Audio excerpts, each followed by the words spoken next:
Hello and welcome to Popular Antiquarian, the podcast about a middle-aged man exploring the strange and forgotten corners of pop culture.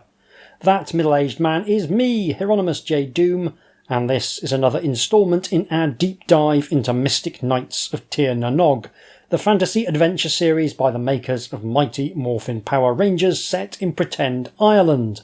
This is episode 10, War of the Little People.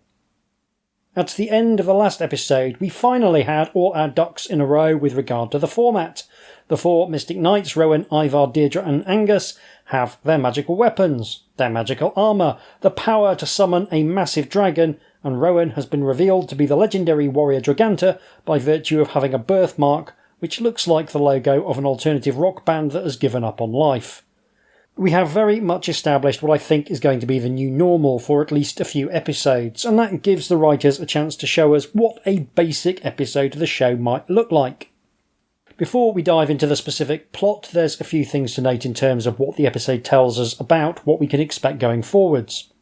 The first is that this story doesn't involve any new elements being added to the mix. It's notable for being a story that's entirely focused on characters we have already met. There's a few additional roles, but none of them require a new costume.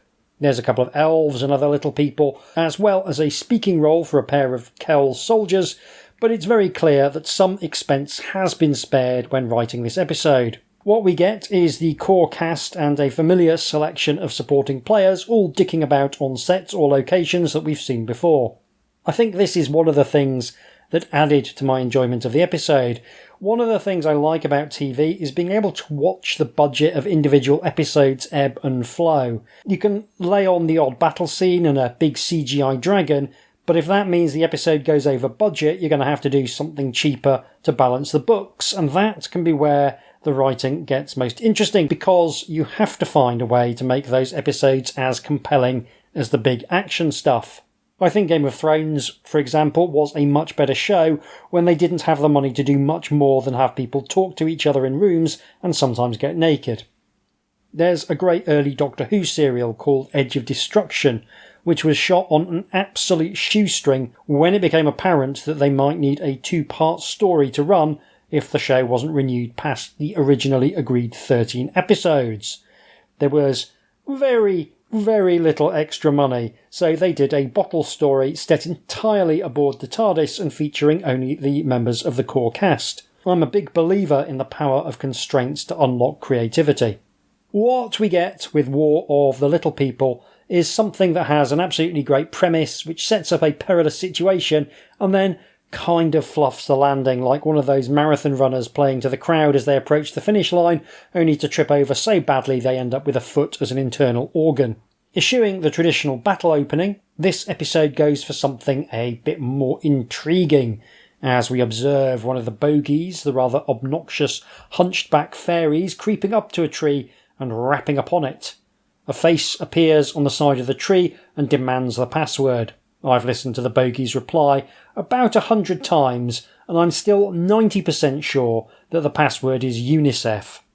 Quite why a tree should be demanding the name of a UN humanitarian body that won't exist for thousands of years isn't clear to me, but it did lead to me discovering that the current head of UNICEF Ireland is a man rejoicing in the name Peter Power, which is clearly the name of a forgotten Stan Lee character and not that of a failed Fianna Fáil politician. The fact that he looks a bit like he was drawn by Jack Kirby on an off day only adds to the prevailing sense of disappointment that his only actual superpower was being magically transformed into the Minister of State for Overseas Development between 2008 and 2011. If you're thinking that Peter Power is far too good a superhero name not to have been used, you're quite right, because there's a series of 8 kids' books about a child with very underwhelming superpowers. The first volume is called Peter Power and His Not So Superpowers, and in an interesting bit of synchronicity, the cover art does actually depict Peter with what I can only describe as a big Irish head. Thank you for coming to my TED Talk. Once the bogey has been admitted to the interior of a tree, we can actually start getting down to the meat of the opening, which is a lovely bit of writing in that it essentially lays out the entire premise of the episode. The bogey has come to the insides of an internationally minded tree to hear Maida, the dark fairy, talk of revolution in Tir na Nog, while a group of little folk listen attentively. This is a very Maida-heavy episode, which is always a good thing. Ned Dennehy has been given more lines in the role than he's ever had before, and his response seems to be that he's going to make the performance even bigger and more strange in response. Every line is flung into the air with a series of abstract hand movements, and the overall impression is that of Grima Wormtongue trying to kickstart a political movement while struggling with the onset of 8 tabs of ecstasy. Maida is delivering a monologue which is filled with the kind of pie-in-the-sky promises that politicians love to dangle in front of simpletons. If King Finvara can be deposed and Maida installed in his place, then Tir na Nog will become a paradise for the common fairy, as Maida will share out the gold from the treasury and no one will have to do any work at all. It's a wonderful little scene with Ned Dennehy working overtime to indicate that Maida is absolutely not to be trusted, even while he delivers this rousing speech to a very small crowd of gullible fairies. I think the way that this is conveyed is absolutely delightful, because throughout this relatively short speech, Maida seems constantly on the edge of breaking out into hysterical laughter. It's like he genuinely cannot believe how stupid his audience is, and it's a struggle not to break out into guffaws of derision with every barely credible falsehood that passes his lips to be eaten up by the dim-witted rubes. There's a real skill in being able to portray the absolute contempt of the populist demagogue for his followers, whilst also delivering the kind of borderline insane performance that's going to resonate with younger audiences. It's also conveying an important lesson to young viewers: be careful of those who promise easy solutions to complex problems, especially if that solution involves giving them an awful lot of power. If only there was some equivalent way in which we could impart the same lesson to boomers with advanced stage internet poisoning. A fairy points out that Finvara has many supporters and weapons are not allowed in the throne room. This causes a brief spasm of rage in Maida, which is another wonderful touch. Like all populists, he regards even the smallest pushback as an unpardonable sin. All of these ghouls are astonishingly thin-skinned, with the emotional maturity of a toddler.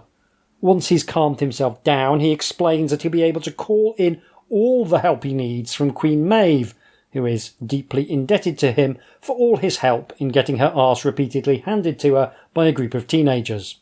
Sadly, this scene can't go on forever, and so we're forced to head over to Kel's castle, where everyone has gathered to congratulate themselves on how well everything is going. Cahad boldly claims that with Rowan discovering his destiny as the warrior Draganta, the Mystic Knights are now unbeatable.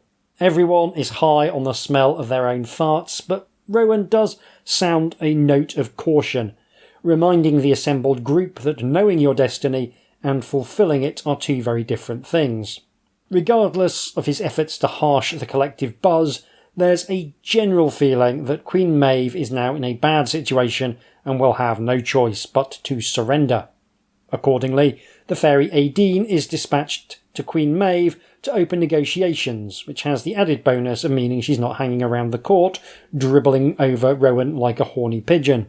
Rowan wonders whether Maeve will have the wisdom to accept defeat, and King Conovar reckons that everything is going to be fine. Maeve's a proud warrior, but she's smart enough to know when the tables have been turned, he says. What could possibly go wrong? What I like about this scene is that it acknowledges the previous events and gives the heroes a brief chance to bask in the success of their previous adventures. A lot of these episodic shows don't pay much attention to the events of previous episodes. There's a desire not to draw attention to the many defeats the villain has suffered, because that will make the villain feel less threatening. It's nice that Mystic Knights has a smidge more of the ongoing narrative, even in an episode which is broadly self-contained. Predictably, Queen Maeve's response to the suggestion she might like to surrender is outright hostility. She's completely unprepared to countenance the idea of negotiation. She also describes Kells as her birthright, which is something she's mentioned in passing before. and I don't think we've ever had an explanation of precisely what she means by that. On the one hand, it's entirely possible that she simply means that she deserves the throne, on account of being a hot witch lady with a big sword, who should have nice things, but it does hint at some intriguing backstory possibilities. I'd be very interested to find out if she does have some quasi-legal claim to the throne. In the stories on which Mystic Knights is incredibly loosely based, Queen Maeve was a former husband of King Conovar, and if that's the case here, then it would provide some admittedly slender grounds for claiming sovereignty over both kingdoms. I hope that it's something they drill down into, because if there's one thing the kids are really into, it's the legal mechanics of dynastic succession.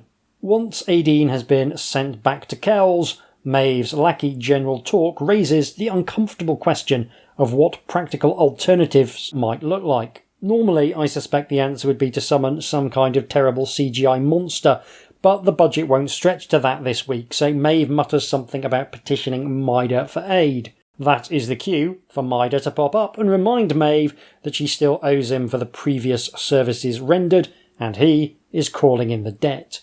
He wants her help with claiming the throne of Tir na Nog. General Talk is sceptical, but Maeve sees there's opportunity in removing King Finvara from power. He is, after all, a prominent ally of the Mystic Knights. She agrees to get Mida into the throne room along with some weapons so he can carry out his little putsch. The overall plot of the episode is now set and we're only 4 minutes in. There's another fun aspect to the premise of this episode, which is that an oblique attack on Kells is something they're very unlikely to see coming, and that makes it feel all the more dangerous. When it comes to cunning plans, there's no time like the present, so we immediately pop over to King Finvara's court in Tir na Nog, where his various underlings seem to be hard at work doing something or other. Maeve enters, having sought an audience. King Finvara expresses surprise that she wants to talk with him, and she tells him that she's wise enough to know when the tables have been turned, which is a nice echo of King Conovar's comment earlier about her wisdom. Finvara is sceptical. He knows her too well to put much trust in her, and mentions her alliance with Mida. Maeve says, correctly, that making deals with Mida hasn't gone too well for her, and therefore she is bringing Finvara a gift. That gift turns out to be a dark elf in a box, and also a second box which will turn out to be full of horrible-looking plastic swords. This scene provides a little opportunity for Peter Lamb, who plays Finvara, to actually show off a bit of his actual acting, or at least as much acting as can survive when your voice has been altered to sound like you've inhaled a bunch of helium. King Finvara barely has time to acknowledge that there's a dark elf in a box before the dark elf is suddenly out of the box and grabbing him by the nose. This is objectively very funny, but I do think the scene would have benefited from having a little bit more space to play out. Finvara barely has time to grasp the shape of the trap before the trap is then sprung. Also, it's clear that no one has thought very hard about what a violent seizure of power would actually look like in this context, and aside from handing out some plastic swords, the poor extras are reduced to milling about incredibly aimlessly.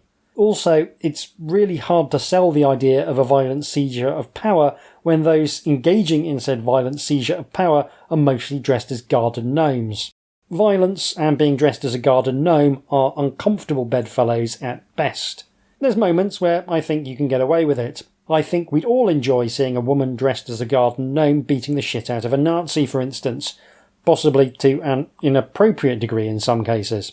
On the other hand, it's hard to imagine the opening of Saving Private Ryan having the same visceral impact if the beaches had been stormed by men wearing oversized boots and Phrygian caps and all carrying fishing rods. It's clear no one had any good ideas for how to stage this scene, and the compromise seems to have been to tell the extras to just do stuff and hope that a series of quick cuts would somehow convey the overthrow of a regime rather than coming across like the second worst rave of all time. Maeve seems pretty happy with whatever is happening and promptly vanishes after announcing that the first phase of her plan for revenge is complete. Again, generating dramatic tension is for cowards, so he jumps straight to Kells Castle in order to see the second stage of her plan take shape. Conovar Cahad and the 4 Mystic Knights are holding a council of war and trying to work out the best way to force Maeve to surrender. Deirdre makes some suggestions involving diverting troops from one border to attack on another, but King Conovar shoots it down. During this discussion, Angus is slowly but relentlessly filching sweets from a bowl on the table and stuffing them into his pocket. No one else is eating them, and I don't think anyone would care if he ate the whole lot himself, which makes nicking them a bit redundant, but it does remind the viewers of his larcenous habits, and it will be setting up a plot point later. While they gently bicker about plans, a fairy suddenly pops up and says King Finvara needs to see them. On arrival at the court of Tir na Nog, they ask King Finvara, or rather the elf they believe to be Finvara, what requires their presence so urgently. This is another chance for Peter Lamb to do a bit of acting in order to convey that there's something off about Finvara, who is of course actually Maida pretending to be Finvara via magical shenanigans. I love this sort of thing. Face Off is one of my favourite action movies because we get to see Nick Cage pretending to be John Travolta pretending to be Nick Cage and vice versa. It's an incredibly specific acting challenge that always resonates with me. I love this kind of body swap style stuff. The key thing is that Peter Lamb has to convey enough wrongness to the audience to make it clear that this isn't the real Finvara, but still make it somewhat believable that the other characters in the scene don't realise that there's anything wrong. Peter Lamb here hits exactly the right note for me. He's borrowed a few very minor inflections from Ned Dennehy as Maida, in particular his whole struggling to keep from giggling when he thinks he's got one over on someone, as well as his slightly staccato delivery of lines, his impatience, and just a hint of his weird hand movements. Pretend Finvara tells the knights that Maida has placed a spell on their magical armour and weapons that will render them useless at the next full moon. Fortunately, there is a solution. All the knights need to do is put their weapons and armour in a special box he has created, which will shield the precious artefacts from the effects of Maida's spell. To his credit, Ivar is dubious about literally completely disarming themselves on the say-so of an insane old man with a hairdo that qualifies as a cry for help, but Rowan, good old Rowan, overrules him. If we can't trust Finvara, he says, who can we trust? Given that Finvara has frequently displayed signs of being completely out to lunch and once told them a bunch of lies about turtles, I'd be a little bit less hasty to buy into his cunning plan, but it is of course Rowan's voice that carries the day, because he's the specialist of the special boys. Meanwhile, Aideen is looking for Rowan and asks the druid Cahad where he might have gone. Cahad says that a Far Darrig came round with a message from King Finvara. This clues Aideen in that something is wrong because apparently Finvara never uses Far Darrigs as messengers. We've seen a lot of different elves, pixies, sprites, bogies and other little people in this show, and without wanting to sound like I'm racist against people who don't exist, pretty much all of them look like garden gnomes who want to kill their agent. At least the bogies have the whole snot teleport thing going for them, but I have no idea what distinguishes a Far Darrig from any of the other dozen or so garden centre rejects that make up Finvara's court. Also, I'd love to know why Finvara doesn't use Far Darrig as messengers. Is it a prestige thing, or are they just really shit at being postmen, like Postman Pat, who clearly only kept his job because he had advanced knowledge of the Horizon scandal? This feels like a plot point that was included as a placeholder in the first draft of the script, and then never actually changed. Back in Tir na Nog, the knights have finished putting all their gear in the trunk, which is the cue for Maida to magically seal it and reveal his true identity. He lets them know that the box will prevent them from calling for their armour and weapons, and announces in breathlessly excited tones that he is now the leader of Tir na Nog. The knights are promptly taken to a cell which is sealed with a magical force field because doors are apparently not a thing in Tir na Nog. This is the midpoint of the episode. It's all very exciting, but it is downhill from here pretty much all the way. The problems start almost immediately as the knights realise that not only are they trapped in a cell with Finvara, I can think of worse cellmates, to be fair. There's the faint possibility that Russell Brand might actually do some jail time for his sex-crimey wimes, and if that's the case, then whoever he gets banged up with is likely to have grounds to sue the UK government for violating Article 3 of the European Convention on Human Rights, which bans inhuman or degrading punishments, and which is enshrined in UK law under the Human Rights Act 1998, pedantry fans. Unfortunately, Tir na Nog does not seem to benefit from a robust constitutional framework, and the Mystic Knights don't have the right to query being locked up with a former monarch with the natural charm of Scrappy Doo on a serious coke bender. Finvara seems in poor spirits, understandably, and whines that all is lost. Fortunately, Rowan has the bright idea of smacking his hands against the magical barrier, which goes about as well as you'd expect. With the knights taken out, it's time for Queen Maeve to do her favourite thing in the entire world, starting a war with Kells. She's in her throne room swinging a sword wildly at nothing in particular to get herself in the mood. She almost guts General Talk when he enters to give her the good news that all is ready for the final assault on Kells. She does her best evil and very pleased with its smile. Now it's time to see the consequences of Maida being in charge of Tir na Nog. Normally you'd want to suggest that there was some kind of brief honeymoon period before the new monarch resorts to outright tyranny, but Mystic Knights of Tir na Nog, much like America, doesn't really believe in that kind of sophisticated political narrative, so Maida, much like Donald Trump, is cartoonishly evil from the very second his rump touches the throne. He's lounging about in the throne room and drinking wine, whilst declaiming repressive decrees to his lackeys. There's going to be guards everywhere, a curfew, the arrest of his political enemies, and everyone must give Maida half their treasure, which I believe is the Republican midterm platform. I can only assume his next decree was going to be a meme coin or a fabulously ugly new wing to the already extremely ugly underground palace he lives in, but he's interrupted by one of his underlings who is surprised and reminds Maida that he originally promised that the wealth of Tir na Nog would be shared by all. Maida responds by turning him into a horrible goblin of some kind and goes back to his drink.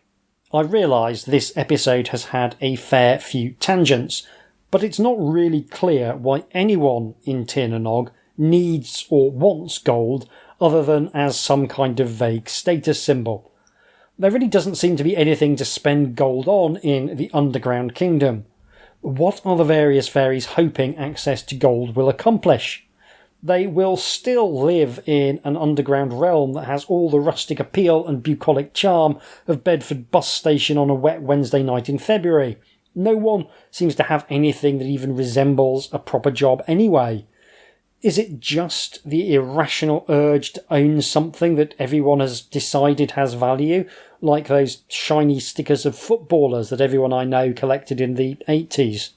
Apparently this year's Panini World Cup sticker album 2026 is the largest ever, with 980 stickers in the base set, to say nothing of various rare sticker treatments that are available. The cost to fill out the whole book just by buying packs of stickers is estimated to be north of £1,000, which is frankly obscene. Aside from the fact that the inhabitants of Tir na Nog appear to treat gold as some kind of collectible, it's not super relevant to this episode, but if there's one bleak trend in popular culture I despise, it's the luxuriation of once affordable hobbies. Is that a word? It is now. When I was at school, I knew a bunch of kids who managed to complete Panini sticker albums just from bog standard pocket money and doing swapsies. It seems demented to me that doing the same thing in 2026 would cost more than a second-hand car. Collecting football stickers shouldn't be a luxury hobby, and you could say the same thing about collecting gold in Tir na Nog. I don't see Maida demanding the lion's share of the gold as being a fundamentally economic evil.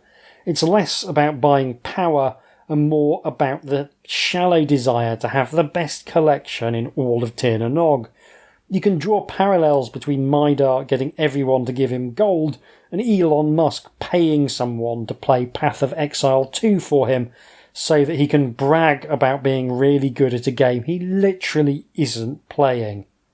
Maida isn't interested in the acquisition of gold as a leisure activity. He's only interested in the social cachet that a large collection of gold brings. If we're following the football stickers analogy, he's someone who would demand that people give him their fully completed sticker albums because he sees it as a status symbol to have a fully completed sticker album. Or the opening packs and trading stickers with friends, which forms the actual pleasurable part of collecting football stickers, is irrelevant to him, just as playing Path of Exile 2 is irrelevant to Elon Musk. Maida is someone who would have the biggest collection of sticker albums you've ever seen, but couldn't name a single player in any national football team. We badly need to get back on track. There's still loads of this episode left, but fortunately the second half is so much less interesting than the first, we can more or less skip through it. We have a brief check-in with General Torque, who is leading his army to Kel's castle, a fact that he feels the need to remind his subordinates of due to everyone in Pretend Island having the memory of a goldfish. Torque explaining to his subordinate the thing that is currently happening is also helpful because he thoughtfully mentions exactly what has happened to the Mystic Knights, and Aideen overhears him confirming her suspicions that Rowan is in trouble. Aideen pops up in Tir na Nog, where Ivar, Deirdre, Angus and Rowan are failing to come up with a plan to escape. Maida drops in to let the knights know that their fate has been decided. They are going to be thrown into the Pit of Doom, which doesn't sound great, although further details of what it actually involves are not forthcoming. I'm very much hoping that the Pit of Doom becomes a recurring motif, and also that we never find out exactly what it is. Any road, this means that the Mystic Knights really do need to come up with some sort of plan pretty pronto. It's sort of like an episode of The Apprentice at this point, and I half expected them to spend their remaining time before the Pit of Doom arguing about who should be team leader and whether Titanium or Velocity is a better team name for their escaping certain death business venture. Unrelatedly, I would definitely start watching The Apprentice again if they fired Alan Sugar and replaced him with Maida. After exploring a couple of ideas that won't work, Ivar complains that he's hungry, which seems like the least of their problems right now, but it is a line that allows Angus to bring up that he's got a pocket full of sweets that he snaffled from the table all the way back at the start of the episode. Turns out it's Chekhov's pocket full of lint-covered candy snacks, because that immediately gives Finvara an idea. Everyone starts talking very loudly about how much they're enjoying the sweets. That attracts the attention of the guard, who wants very much to have some sweets. The Mystic Knights will be only too happy to provide some, except there's the small matter of the magical force field stopping them. That is, of course, easily resolved by the guard removing the force field. And of course, once this is done, the Mystic Knights and King Finvara immediately leap out of the jail cell, to the consternation of their jailer, who had apparently failed to foresee this unsurprising turn of events. Once outside the jail cell, King Finvara is able to use his magical powers again, leaving the jailer with no option but to surrender. This is, I think we can all agree, pretty weak stuff. One of the most common ways to escape from a prison cell is to simply give the guard a reason to open the door. Traditionally, one feigns illness in order to get the jailer to pop inside, and I suppose saying, "Oh, look at these lovely sweets we've got," is technically more creative, but not by a great deal. Most people like sweets, but not usually to the extent that they'd be prepared to risk releasing dangerous prisoners when they can just pop down the corner shop for a pack of Skittles when they finish work. I think this would have landed better if there had been some kind of foreshadowing, if the script had established that fairies are proper demons for the old sugar rush, and that sugary snacks are quite hard to come by in an underground world largely made up of piles of rock. That would have helped. You could have had Maida confiscate all the sweets instead of the gold, for example, which would have made more sense on all sorts of levels. That would have had the added benefit of making Maida's greed a key component of the knight's escape. Alternatively, you could have had Angus filch some gold knick-knack in the early portion of the story and then use that to attract the attention of the guard, which would at least have tied into everyone's obsession with gold. Personally, I think having Mida confiscate everyone's sweets would have been much funnier. It would have highlighted his extreme pettiness, and it would have made the escape feel more like an actual clever plan. As it is, this daring escape feels decidedly underbaked as a means of extricating the heroes from one of their more dire predicaments in the history of the show. There is still the small matter of regaining their weapons and armour. The spell on the box is still holding, and King Finvara is unable to break it, but Aideen has noticed that the spell is only on the outside of the box. This means she can potentially fly through the keyhole and open the box from the inside. Now this is a much better bit of nonsense than all that guff with sweets. Finvara cautions her that she might end up trapped forever if she can't open the box, and Aideen replies that she's willing to take that chance if it will help Rohan. Bravery is one thing, but if you want to convince someone to do something ludicrously dangerous, then playing on their horniness is an even better plan. Of course, she does manage to open the box, and the knights are able to regain their battle gear just in time for Mida to show up with his goons. This is the cue for Finvara to step into the spotlight and engage in a magical duel with Mida to win back his throne. They immediately start shooting lasers at each other to very little effect because there absolutely isn't money in the budget for the episode for an actual fight, and also no one wants to see a portly old man fight a middle-aged character actor who looks like a cross between a Cenobite from Hellraiser and a roadie for the Levellers. Add this to the long list of fights in Mystic Knights that actually involve standing in one place. Time is pressing though. General Torque and his army have rocked up to the very border of Kells and seen off the border guards simply by virtue of turning up mob-handed, which shows some very clear thinking on the part of the two guards, who turn tail and scarper at the first sign of trouble, and fair play to them. Having reminded us of the stakes, we cut back to the battle between Mida and Finvara, which has actually livened up a tad. Finvara casts a spell which causes Mida to be launched into the sky. It doesn't look anything like as good as you're imagining, of course, but then the Dark Elf uses his own magic to teleport behind Finvara and then runs round and round and round him impossibly fast, binding him with green energy. Finvara breaks free, but Mida has some kind of wacky magical lasso thing, and Aideen warns them that this lasso thing will render Finvara powerless if it lands. It's still a fight absent any kind of physical contact, but at least there's a few visually interesting things going on. Finvara manages to turn Midar's spell back upon him, which seems to be enough for Midar, who vanishes with a few parting words to indicate that he will definitely be back, and good thing too. Tir na Nog is once more under the control of a mad old man with a cake fixation, and all is right with the world. With Tir na Nog saved, there's only the small matter of the large army poised to assault Kells. The Mystic Knights promptly pop out of the woods in front of Torque and his men. Rowan does the thing where he uses his sword to create a wall of flame, and apparently that's more than enough for Torque. He calls the whole thing off. The army retreats immediately because once again there's no money for any actual argy-bargy. The whole business with and the army menacing Kells feels like an afterthought, and I'm pretty sure it's only there because the format demands that the knights use their magical weapons and armour at least once per episode. Gotta shill those toys.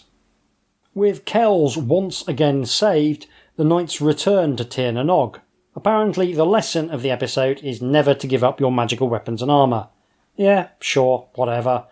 King Finvara declares the victory celebrations can begin, which involves the worst rave in all of history, as the assembled fairy folk begin listlessly folk dancing in a way that makes it obvious that no actual music is being played.